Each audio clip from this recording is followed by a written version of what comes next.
YouTuber ప్రశ్న రావణ్ వ్యవహారం మరోసారి రాజకీయంగా చర్చనీయాంశంగా మారింది. తన భర్తపై నమోదైన కేసుల నేపథ్యంలో రావణ్ భార్య అనూష తీవ్ర ఆవేదన వ్యక్తం చేశారు. పవన్ కళ్యాణ్ మాట్లాడిన భాషనే తన భర్త మాట్లాడారని, ముందుగా పవన్ కళ్యాణ్ పై ఇలాంటి కేసులు నమోదు చేసి ఆ తర్వాత తన భర్తపై చర్యలు తీసుకోవాలని ఆమె డిమాండ్ చేశారు. రావణ్ పై తప్పుడు ప్రచారం చేస్తున్నారని ఆరోపించారు. తమ కుటుంబాన్ని రాజకీయంగా లక్ష్యంగా చేసుకున్నారని పేర్కొంటూ అవసరమైతే తమ కుటుంబాన్ని మొత్తం ఒకేసారి చంపేయాలని సీఎం చంద్రబాబును ఉద్దేశించి తీవ్ర వ్యాఖ్యలు చేశారు. ఏపీ గవర్నమెంట్ కి ధన్యవాదాలండి. మమ్మల్ని మీరేం చేయాలనుకుంటున్నారో మాకు అర్థం కావట్లేదు, కానీ మా వారిని స్టేషన్ల మీద స్టేషన్లు తిప్పుతున్నారు. ఆయన నిజంగానే తప్పు మాట్లాడారంటే కేసుల మీద కేసు వేస్తున్నారు. వాటన్నిటికీ ఆయన బెయిల్స్ తెచ్చుకుంటున్నారు, మళ్ళీ వేస్తున్నారు, మళ్ళీ తెచ్చుకుంటున్నారు. బట్ ఎందుకండి ఇంత హెరాస్ చేస్తున్నారు? అవసరమా మీకు? ఒక మనిషి నోటి నుంచి ఒకళ్ళు మాట్లాడితే తప్పు, ఇంకొకరు మాట్లాడితే తప్పు కాదు అన్నప్పుడు ఇవే కేసులు పవన్ కళ్యాణ్ గారి మీద కూడా వేయాలి కదండి. ఆయన మాట్లాడిందే మా వారు మాట్లాడారు. మా కుటుంబం మొత్తాన్ని చంపేయాలనుకుంటే ఒకేసారి చంపేయండి. ఇలా కేసుల మీద రోజుకొకటి నాకున్న పసిపిల్ల చాలా బాధపడుతుంది. వాళ్ళ నాన్నగారు కావాలి అనేసి చాలా ఇబ్బంది పడుతుంది. నాకున్న చిన్న పాప చాలా ఇబ్బంది పడుతుంది. తన మొఖం అన్నా చూడండి, లేదా మా కుటుంబ సభ్యులు మేము అందరం ఒకేసారి చచ్చిపోతామండి. ఎందుకంటే నోట్లోంచి ఒక మాట వచ్చిన తర్వాత ఒకళ్ళు మాట్లాడితే తప్పు లేదు, ఇంకొకరు మాట్లాడితే తప్పు అన్నప్పుడు హింస పెడుతున్నారండి. మీరు కేసులు పెట్టట్లేదండి. ఒక కేసు అంటే సరేనండి, ఒక స్టేషన్ అంటే సరేనండి, బెయిల్ వస్తుంది మళ్ళీ తీసుకెళ్తున్నారు, బెయిల్ వస్తుంది మళ్ళీ తీసుకెళ్తున్నారు అంటే ఒకసారి ఆలోచించండి సార్. లేదా చంపేయండి, ఒకసారి చంపేయండి, అయిపోతుంది. ఇక మీరు ప్రశాంతంగా మీరు చేసుకోవచ్చు. మిమ్మల్ని ప్రశ్నించడమే మా వారు చేసిన తప్పు అయితే చంపేయండి. ఆయనతో పాటు మమ్మల్ని చంపేయండి. ఆయన ఒక్కడనే కాదు, ఆయనతో పాటు ఆయన కుటుంబం, నేను నా కూతురు, మమ్మల్ని కూడా చంపేయండి. ఇంతకు మించి మేమేమీ చెప్పలేమండి. మాఫింగ్ వీడియోస్ ఏంటండి? అలాంటి వీడియోస్ ఎక్కడన్నా పెడతారా అండి? అలాంటి ఎక్కడన్నా ఉంటాయా? తప్పండి, మీరు చేసేది చాలా తప్పు. మాఫింగ్ వీడియోస్ చేయడం అనేది చాలా తప్పు. కృష్ణా జిల్లా మచిలీపట్నంలోని బలరాంపేటలో మద్యం మత్తులో జరిగిన ఘర్షణ తీవ్ర ఉద్రిక్తతకు దారితీసింది. రెండు వర్గాల మధ్య ప్రారంభమైన వివాదం పరస్పర దాడులకు దారితీసి పలువురికి గాయాలయ్యాయి. అనంతరం న్యాయం చేయాలని కోరుతూ బాధితులు పోలీస్ స్టేషన్ను ఆశ్రయించగా అక్కడ కూడా ఉద్రిక్తత పరిస్థితులు నెలకొన్నాయి. కృష్ణా జిల్లా మచిలీపట్నం బలరాంపేటలో మద్యం మత్తులో రెండు వర్గాల మధ్య ఘర్షణ చోటు చేసుకుంది. మొదట చిన్నపాటి వాగ్వాదంగా ప్రారంభమైన ఈ వివాదం క్రమంగా తీవ్ర రూపం దాల్చి ఇరు వర్గాల వారు ఒకరిపై ఒకరు దాడులకు దిగారు. ఈ ఘటనలో పలువురికి గాయాలయ్యాయి. ఘటన అనంతరం బాధితులు న్యాయం చేయాలని కోరుతూ ఆర్పేట పోలీస్ స్టేషన్ కు చేరుకున్నారు. అయితే అక్కడ కూడా ఇరు వర్గాలకు చెందిన వ్యక్తులు మరోసారి ఘర్షణకు దిగటంతో పోలీస్ స్టేషన్ ఎదుట ఉద్రిక్తత పరిస్థితులు నెలకొన్నాయి. వెంటనే అప్రమత్తమైన పోలీసులు ఘర్షణకు పాల్పడుతున్న వారిని చెదరగొట్టి పరిస్థితిని అదుపులోకి తీసుకొచ్చారు. అనంతరం ఇరు వర్గాల నుంచి ఫిర్యాదు స్వీకరించిన పోలీసులు కేసు నమోదు చేసి దర్యాప్తు చేపట్టారు. గాంధీ విద్యాలయం సందులో పక్కన ఉంటున్నారు. చిన్న పిల్లల్ని వేసుకొని, ఇద్దరు పిల్లల్ని వేసుకొని, పిల్లాడికి పాలిద్దామని లోపలికి వెళ్ళి డోర్ కట్ వేసుకుంటుంది. డోర్ కట్ వేసుకుంటున్నందుకు 8 మంది 7 వచ్చి ఏంటి మమ్మల్ని చూసి డోర్ కట్ ఎందుకు వేస్తున్నావే, నేను చేద్దామా అని ఆ పిల్లని అన్నందుకు వాళ్ళ ఆయన వచ్చాడు. ఏం మాట్లాడుతున్నారు అన్నందుకు నా తమ్ముడిని గంజాయి దాగి కోడి బ్లేడ్లు రాడ్లు తీసుకొని నా తమ్ముడిని కొట్టారు. నా తమ్ముడు ఫోన్ చేసి నా మేనమావయ్యని, నా తమ్ముళ్ళని, నేను అన్నయ్యని అందరిని ఫోన్ చేస్తే వాళ్ళని కూడా గంజాయి తాగి పరిగెత్తించి కొట్టారు. అందరిని కొట్టారు. పిల్లల్ని వేసుకున్న నా తమ్ముడు, నా మరదలు ఒక్కలే ఉంటారు ఆ వీధిలో. అద్దెకి వెళ్ళినందుకు అక్కడ ఉన్న మందంతా గంజాయి మందంతా కలిసి నా తమ్ముడిని, నా మరదల్ని, వచ్చిన చుట్టాలందరినీ కొట్టారు. నా మేనమావ హాస్పిటల్లో ఉన్నాడు, కోమాలో ఉన్నాడు. మాకు మటుకు న్యాయం జరగాలి. న్యాయం జరగకపోతే మటుకు మేము ఇక్కడ ఏదో వేసుకొని చేస్తాం. మాకు మటుకు న్యాయం జరగాలి. ఇప్పుడు నా తమ్ముడు అసలు ఎవరి జోలికి వెళ్ళడు. పేటలందరినీ కనుక్కున్నా సరే చెప్తారు, నా తమ్ముడు ఎవరి జోలికి వెళ్ళడు. నా తమ్ముడిని అంతమంది కలిసి నా తమ్ముడిని ఒక్కని చేసి కొట్టారు. మాకు మటుకు న్యాయం జరగాలి. ఉన్న పరంగానే న్యాయం జరగాలి. మాకున్న పరంగా న్యాయం జరగకపోతే మటుకు బాగోదు. మా తమ్ముడు స్టేషన్ లో ఉన్నాడు, నా మేనమావ హాస్పిటల్ లో పడుకున్నాడు. ఓకే, ఈ బలరాంపేటకు సంబంధించి గుంజా మణికంఠ ప్లస్ చందు అన్న వాళ్ళిద్దరూ కూడా వీళ్ళు ఎదురుగుంటా ఇంట్లో వేరే వాళ్ళు కొద్దిగా మద్యం చేస్తూ ఉంటే వాళ్ళ అంక చూసినట్టు మా అంక బిరుగా చూస్తున్నాం ఏంటని చెప్పేసి అపోనెంట్ ఎవరైతే ఉన్నారో వాళ్ళు మా వంక అలా చూస్తున్నాం ఏంటి అని చెప్పేసి వాళ్ళ ఇంట్లోకి వెళ్ళి వాళ్ళని కొట్టినట్లు ఎవరైతే కంప్లైంట్స్ ఉన్నారో వాళ్ళు హాస్పిటల్ వెళ్ళి జాయిన్ అయ్యారు. అదే విధంగా ఆపోజిట్ గ్రూప్ వాళ్ళు కూడా యువతల వాళ్ళ ఇంట్లోకి వెళ్ళి వాళ్ళ సామాన్లు అయ్యి పగలగొట్టినట్లు. అలాగే రెస్పాండెంట్ ని తీసుకొస్తుంటే కొందరు గుర్తు తెలియని వ్యక్తులు కానిస్టేబుల్ అడ్డగించి ఆ రెస్పాండెంట్ ని కొట్టడం జరిగింది. అందులో ఇద్దరిని ఐడెంటిఫై చేసాం. ఇంకా వేరే ఎవరైనా ఐడెంటిఫై చేసినట్టు తెలిసిన కొట్టినట్టు ఉన్నా వారి రూల్ మీద కూడా కేసులు రిజిస్ట్రేషన్ జరుగుతుంది. ఇప్పుడు ఆల్రెడీ స్టేట్మెంట్స్ వస్తాయి, ఇప్పుడు ఎఫ్ఐఆర్ రిజిస్టర్ చేస్తాం. అదే విధంగా శాంతి భద్రతలకు విఘాతం కలగకుండా బోత్ గ్రూప్స్ ని బైండ్ ఓవర్ చేయడం కూడా జరుగుతుంది. దీంట్లో ఇది అండర్ ఇన్వెస్టిగేషన్ లో ఉంది. పూర్తి వివరాలు తెలియాల్సింది. సామాజిక న్యాయ సాధనకు, బడుగు బలహీన వర్గాల సాధికారతకు సమాన అవకాశాలు కలిగిన సమాజ నిర్మాణానికి జీవితాంతం అంకిత భావంతో కృషి చేసిన మహనీయుడు భారత మాజీ ఉప ప్రధానమంత్రి డాక్టర్ బాబు జగజ్జీవన్ రామ్ అని మంత్రి దేవినేని ఉమామహేశ్వరరావు అన్నారు. ఆయన ఆశయాలను ప్రతి ఒక్కరూ ఆచరణలో పెట్టాలని పిలుపునిచ్చారు. బాబు జగజ్జీవన్ రామ్ వర్ధంతిగా సందర్భంగా గొల్లపూడిలోని కార్యాలయంలో స్థానిక నాయకులతో కలిసి ఆయన చిత్రపటానికి పూలమాల వేసి ఘన నివాళులర్పించారు. ఈ సందర్భంగా మాజీ మంత్రి దేవినేని ఉమా మాట్లాడుతూ దళితుల హక్కుల పరిరక్షణ, సామాజిక సమానత్వం, అంటరానితనం నిర్మూలన కోసం బాబు జగజ్జీవన్ రామ్ తుది శ్వాస వరకు నిరంతరం పోరాడారని కొనియాడారు. కేంద్ర మంత్రిగా, దేశ ఉప ప్రధానిగా విశిష్ట సేవలందించిన ఆయన వ్యవసాయ మంత్రిగా హరిత విప్లవానికి బలమైన పునాది వేసి దేశ ఆహార భద్రత సాధనలో కీలక పాత్ర పోషించారని తెలిపారు. అలాగే 1971 భారత్ పాక్ యుద్ధ సమయంలో రక్షణ మంత్రిగా సమర్థ నాయకత్వాన్ని ప్రదర్శించి దేశ విజయానికి విశేషంగా దోహదపడ్డారని పేర్కొన్నారు. ఆధునిక భారత నిర్మాణంలో బాబు జగజ్జీవన్ రామ్ సేవలు చిరస్మరణీయమని, అణగారిన వర్గాల అభ్యున్నతి కోసం ఆయన చూపిన మార్గం నేటి తరానికి ఆదర్శమని అన్నారు. సామాజిక న్యాయం, సమానత్వం, సాధికారత కోసం ఆయన ఆశయాలను కొనసాగిస్తూ ప్రతి ఒక్కరూ కృషి చేయాలని పిలుపునిచ్చారు.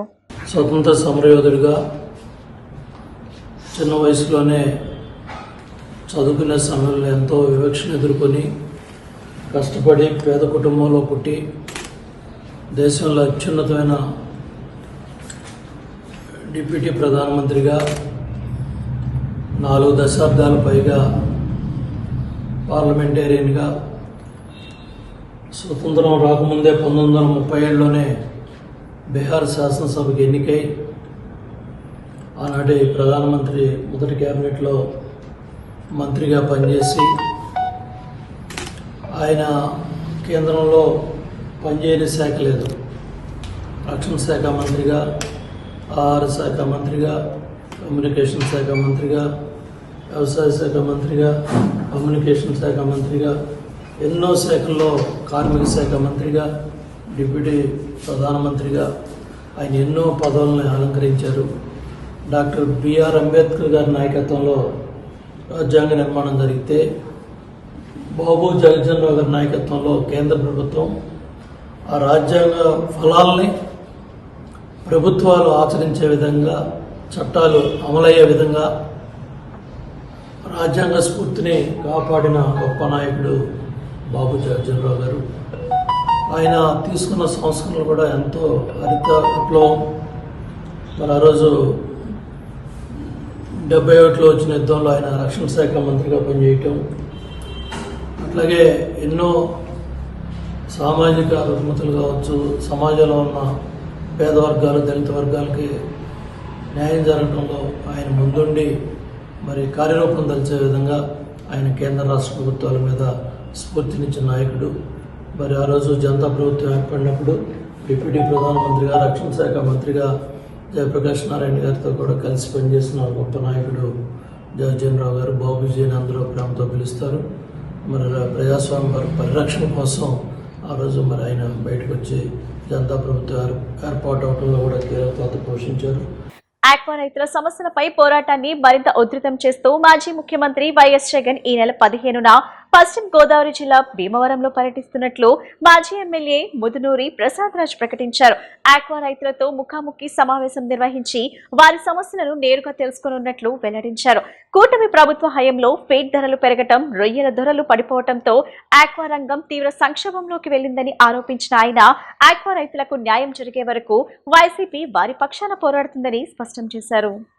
ఇప్పటి వరకు కూడా ఒక కనెక్షన్ కూడా సబ్సిడీ కనెక్షన్స్ ఇవ్వకుండా తీరా రైతులు వేసవికాలం పవర్ కట్ తోటి ఇబ్బంది పడేటువంటి పరిస్థితి. 2, ఇవాళ ఆక్వా రంగంలో ప్రధానంగా ఫీడ్ రేట్లు 2 సార్లు 4 రూపాయలు ఒకసారి, సుమారు 10 రూపాయల నుంచి 12 రూపాయలు ఒకసారి పెంచటం, అలాగే ఎక్స్పోర్ట్ చేసుకునేటువంటి ఈ రొయ్యలు రేట్లను తగ్గించేయటం, ఇలాంటి ఇబ్బందులతోటి ఈ ఆక్వా రంగం తీవ్రమైనటువంటి సంక్షోభంలోకి నెట్టబడింది. 30-40 సంవత్సరాల నుంచి ఎప్పుడూ లేనటువంటి పరిస్థితి చేపల రొయ్యల రైతులు ఎదుర్కొంటూ ఉన్నారు. మరి ప్రభుత్వాన్ని కోరున్నాం, మీరు ఎన్నికల ముందు ఇచ్చినటువంటి హామీలని నెరవేర్చండి. పెంచినటువంటి మేత రేట్లని గతంలో జగన్మోహన్ రెడ్డి గారు ఏర్పాటు చేసినటువంటి ఆక్వా డెవలప్మెంట్ సంస్థని ఉపయోగించి, చట్టాన్ని ఉపయోగించి ప్రభుత్వమే కల్పించుకుని రైతుల పక్షాన నిలబడమని గతంలో రైతులందరూ కూడా రోడ్డెక్కి ఎప్పుడూ లేనట్టుగా నిరసన కార్యక్రమాలు చేయటం జరిగింది. ఈ ప్రభుత్వం దిగిరాకపోతే ఇంకా యాజమాన్యాల పక్కన మాట్లాడుతుంటే చాలామంది రైతులు, రైతు సంఘాలు అందరూ కూడా ఈ ప్రభుత్వం ఎన్ని చెప్పినా వింటలేదు, సిండికేట్గా ఏర్పడినటువంటి యాజమాన్యాలకి కొమ్ము కాస్తూ ఉంది. ప్రధాన ప్రతిపక్ష నాయకుడిగా మీకు చెప్పుకుందామని ఇక్కడికి వచ్చి జగన్మోహన్ రెడ్డి గారిని కలిసి ఆక్వా సంక్షోభానికి కారణమైనటువంటి విషయాలను కూడా వెల్లడించడం జరిగింది. ఆయన సహకారాన్ని కూడా రైతులు, రైతు సంఘాల నాయకులు కోరటం జరిగింది. ఆ రోజున జగన్మోహన్ రెడ్డి గారు ఒకటే చెప్పున్నారు, ఇది సరైనటువంటి నిర్ణయం కాదు, పెంచినటువంటి ఫీడ్ రేట్లని ప్రభుత్వం కల్పించుకుని తగ్గించవలసినటువంటి బాధ్యత ఉంది, అలాగే తగ్గినటువంటి రొయ్య రేటుని అప్ అండ్ డౌన్స్ లేకుండా చూసుకోవాల్సినటువంటి బాధ్యత ఈ ప్రభుత్వానికి ఉంది. వెంటనే రొయ్య రైతుని ఆదుకోమని చెప్పడం జరిగింది. విజయవాడలో ఓ అందాల రాక్షసి సినిమా విడుదల ప్రచార కార్యక్రమాలు నిర్వహించారు. ఈ చిత్రానికి షెరాజీ మెహదీ హీరోగా నటిస్తూ దర్శకత్వం వహించగా విహాన్షి హెగ్డే, కృతి వర్మ హీరోయిన్లుగా నటించారు. మహిళలపై జరుగుతున్న మోసాల నేపథ్యంలో ఈ చిత్రాన్ని రూపొందించారు. ఈ చిత్ర బృందం విజయవాడలో పర్యటించింది. ఈ సందర్భంగా ట్రైలర్ను లాంచ్ చేశారు. సమాజంలో అమాయక మహిళలు ఎలా మోసపోతున్నారు, మోసాలకు పాల్పడే వారికి ఎలాంటి శిక్షలు పడతాయో అనే సందేశంతో ఈ చిత్రం రూపొందించిందని నటీనటులు వివరించారు. ఈ కార్యక్రమంలో సుమన్, తమ్మారెడ్డి భరద్వాజ్, అనంత్ బాబు తదితరులు పాల్గొన్నారు. సినిమా గురించి కొంచెం కూడా ఐడియా కూడా లేదు మన గురించి, అంటే ఛాంబర్లో ఉన్న వాళ్ళకి ఎవరికి ఐడియా లేదు అన్నట్టుగా మాట్లాడారు. అయితే నేను ఒకటే చెప్తా అండి, ఈ విషయం అనేది ప్రతి ఒక్కరికి తెలుసు. ఛాంబర్లో ఉన్న ప్యూన్ నుంచి అక్కడ ప్రెసిడెంట్ వరకు, అక్కడ చైర్మన్, ప్రతి ఒక్కరికి నేనే నా ఫోన్ నుంచి పంపిస్తాను నా వీడియోలు కానీ, ప్రెస్ మీట్లు కానీ, కవరేజ్ కానీ వాళ్ళు ఇలా అన్నారు, పర్లేదు. అయితే నేను చెప్పాను ఇలా ఇష్యూ ఉందంటే ఏదో రూల్స్ గురించి అన్నారు, అంటే 20 థియేటర్స్ ఇస్తాం సిటీలో, అది అన్నారు. ఏదైనా చిన్న బడ్జెట్ సినిమాకి బాగుంటే సినిమా కనుక మినిమం అని నేను చెప్పాను, నాకు 5 వచ్చాయి, అందుకే నేను క్యాన్సిల్ చేశాను, మళ్ళీ నేను వస్తున్నానంటే మాకు తెలీదు అన్నారు వాళ్ళు. అంటే వాళ్ళ చేతుల్లో కూడా ఏం లేదు. నేను ఎవరిని బ్లేమ్ చేయట్లేదు అక్కడ ఛాంబర్లో, ఎందుకంటే వాళ్ళ చేతిలో కూడా ఏం లేదు. అక్కడ ఉన్న వాళ్ళు స్టాఫ్ కానీ ఎవరికి అంత పవర్ లేదు. అయితే ఒక చైర్మన్గా, ఒక ప్రెసిడెంట్గా ఎవరైనా నాతో మాట్లాడాలి అని చెప్పేసి నేను చాలా ప్రయత్నం చేశాను. ఇప్పుడు ఏంటంటే ఇది ఒక పోరాటం చేస్తూ అది ఏమవుతుందంటే యుద్ధంగా మారుతుంది. ఇది ఒక యుద్ధం అయిపోయింది. అయితే అది అవ్వకూడదు. నేను మంచితనంతో వచ్చాను, మంచితనంతోనే అన్నీ అయిపోవాలి అని అనుకున్నాను, కానీ కుదరట్లేదు. ఇప్పుడు లీగల్ ఫైట్ అయిపోయింది, ఇది అయిపోయింది.